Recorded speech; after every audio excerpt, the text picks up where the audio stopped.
नमस्कार। आजाद संवाद मीडिया में आपका स्वागत है। हम लोगों की आवाज़ रमेश पटेल।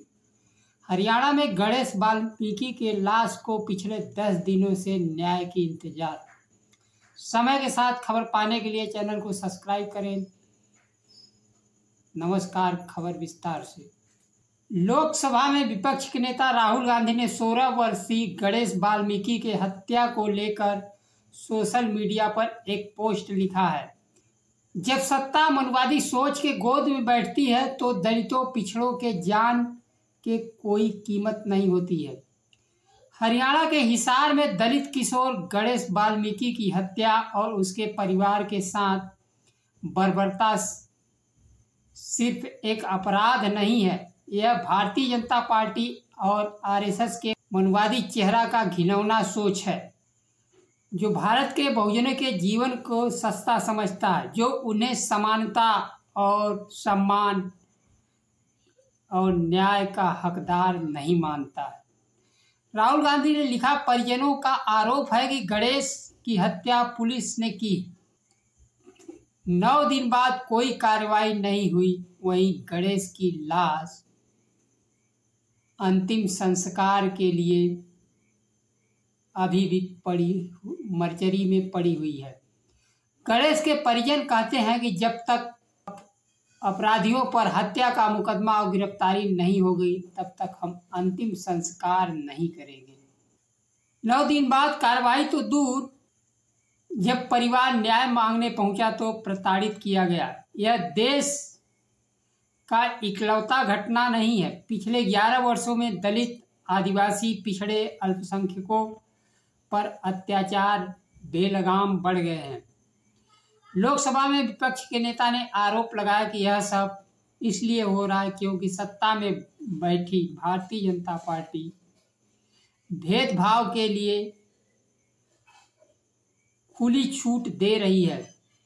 मोदी सरकार न सिर्फ इन अत्याचारों पर चुप्पी साध ली है, बल्कि संवैधानिक संस्थाओं को कमजोर करके पुलिस और प्रशासन को अपराधों का हथियार और अपराधियों का ढाल बना दिया है। मोदी के शासन के दौर में दलित होना, गरीब होना, वंचित होना अपने आप में अपराध हो गया है। उन्होंने कहा, गणेश वाल्मीकि की मौत सिर्फ एक इंसान की नहीं, संविधान की हत्या है, बाबा साहब के सपनों की हत्या है। मैं परिवार के साथ मजबूती से खड़ा हूँ। यह सिर्फ एक परिवार के साथ इंसाफ की लड़ाई नहीं है, यह सामाजिक न्याय और भारत के आत्मा की लड़ाई है। दोषियों पर तत्काल कार्रवाई हो। देश में जिस तरह से संवैधानिक संस्थाओं को खत्म किया गया, मानवाधिकार आयोग, एससी एसटी आयोग की, जहाँ से गरीबों, वंचितों के न्याय की उम्मीद होती थी, पुलिस अगर एफआईआर दर्ज नहीं करती थी, कार्रवाई नहीं करती थी, लोगों की निगाह मानवाधिकार पर होती थी। लेकिन आज भारत में मोदी सरकार मानवाधिकार का ही अंतिम संस्कार कर चुकी है। मानवाधिकार का नाम लेवा कोई नहीं बचा है। उसी प्रकार से एससी एसटी आयोग है। आयोग में सदस्यों को नियुक्ति ही नहीं होती है, उसको निष्क्रिय बना दिया गया है। सरकार की जवाबदेही जनता के प्रति नहीं है। चुनाव आयोग राज्यों का और 2024 के लोकसभा चुनाव का जिस तरह से मतदाताओं के नाम काटे और जोड़े और भारतीय जनता पार्टी के पक्ष में ईवीएम से मतदाता काट कर अधिकारी सारी संस्थान लगकर भारतीय जनता पार्टी को हरियाणा का चुनाव जिताया। वहीं मध्य प्रदेश में भी नए खुलासे हो रहे हैं कि एक एक नाम पर 100 वोट दर्ज किए गए।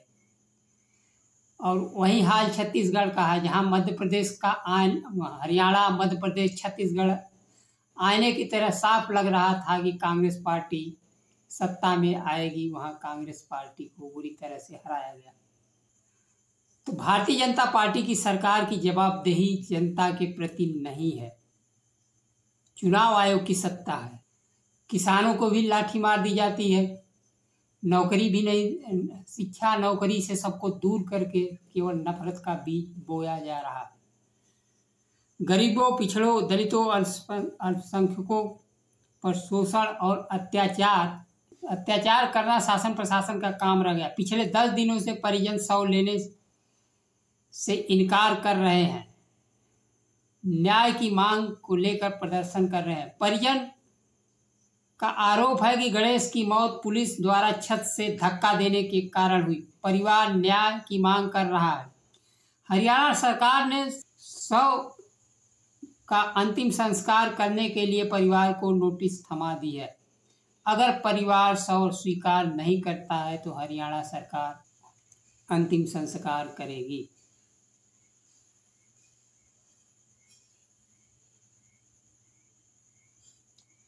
पूरे घटनाक्रम में पुलिस कार्रवाई की जवाबदेही और दलित समुदाय के खिलाफ भेदभाव जैसे मुद्दों को सामने ला दिया है। न्याय की मांग है कि अब परिवार की मांग न होकर देश की मांग बनती जा रही है। परिजन पुलिस कर्मियों के खिलाफ हत्या का मुकदमा दर्ज करने तथा गिरफ्तारी की मांग कर रहे हैं। लोकसभा में विपक्ष के नेता राहुल गांधी द्वारा मुद्दा उठाने के बाद सुर्खियों में आ गया है। देश की गोदी मीडिया या तेजस्वी यादव के शब्दों में कहें तो मूत्र मीडिया का सूत्र 10 दिन से लात पड़ी हुई है, आज तक कोई खबर नहीं दिखा पाया। बाबा साहेब अम्बेडकर के संविधान की हत्या रोज हो रही है। दलित, पिछड़े, आदिवासियों को शिक्षा से, नौकरी से वंचित किया जा रहा है, कहीं एनएसएफ किया जा रहा है। उनके हक और अधिकारों पर खुलेआम डाका डाला जा रहा है। पूरे देश में कहीं न कहीं प्रतिदिन दलित, पिछड़ों के उत्पीड़न की खबरें आ रही हैं और मोदी सरकार, मनुवादी बीजेपी, आरएसएस अपराधियों के पक्ष में खड़े हुए हैं। आज के लिए बस इतना ही। नमस्कार। जय संविधान।